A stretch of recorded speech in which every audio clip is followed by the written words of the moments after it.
Is your Roborock S7 MaxV robot vacuum acting like it failed its driving test? You watch it wiggle its way onto the dock, maybe it lights up for a second, and then nothing. Just a sad beep and a charging error. So, why is your robot vacuum ghosting the charger? At RoboCare, our diagnostics usually reveal a double whammy causing this issue. A faulty base station docking sensor that confuses the robot's navigation, paired with a faulty battery that simply refuses to hold a charge.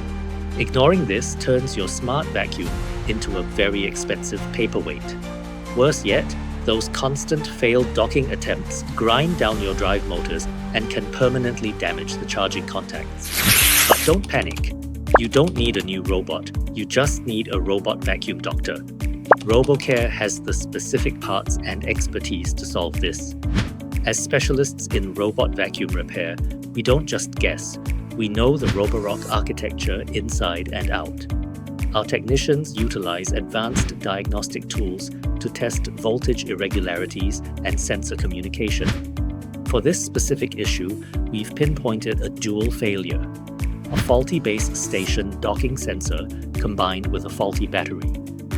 When the sensor fails, the robot can't see the dock to align its charging contacts, and the degraded battery struggles to hold the current even if it does connect.